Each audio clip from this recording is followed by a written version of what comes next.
Hello guys! ఈరోజు నేను మీ ముందుకు ఒక ఇంటెలిజెంట్ మూవీ లిస్ట్ తీసుకొచ్చాను. ఏదో క్రూడ్ హ్యూమర్, 4 పాటలు, 4 ఫైట్‌లు, మన ఇష్టమైన హీరో ఎలివేషన్స్ కాకుండా ఒక్క స్టోరీ, ఒక్క ఐడియా హీరోగా నిలబడే 10 ఇంటెలిజెంట్ మూవీస్. ఇదేమి గోట్ లిస్ట్ అని చేస్తున్న అటెంప్ట్ కాదు. ఇది నిజంగా నాకు కనెక్ట్ అయిన మూవీస్ లిస్ట్. ముందుగా మన Telugu language. Jathi Ratnalu and Brochevarevarura. ఇదేంటి కామెడీ మూవీస్‌ని పట్టుకొని ఇంటెలిజెంట్ మూవీస్ అంటుంది అనుకోవడం లేదు కదా! కామెడీ నుండి సోషల్ సెటైర్ చెప్పిన Jathi Ratnalu is an intelligent movie. And parallel ఈవెంట్స్‌ని అన్‌బిలీవబుల్‌గా కోరిలేట్ చేసిన Brochevarevarura is an absolute intelligent master piece.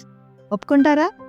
నా దృష్టిలో ఇంటెలిజెంట్ మూవీస్ అంటే ఏదో కంట్రీవుడ్‌గా అంటే అదే కావాలని ట్విస్ట్ ఎలిమెంట్స్ పెట్టకుండా అలా ఫ్లోలో వెళుతూనే ఒక ఈవెంట్‌కి ఇంకొక ఈవెంట్ రిలేట్ అవ్వడం అండ్ అసలు ఇలా ఎలా డైరెక్టర్ గారు లేక స్టోరీ రైటర్ ఆలోచించగలిగారు అని అనిపించడం ఇంటెలిజెంట్ మూవీస్. ఇక non Telugu intelligent movie list చూసేయండి అండ్ మీ అభిప్రాయాలేంటో కామెంట్స్‌లో నాకు చెప్పేయండి.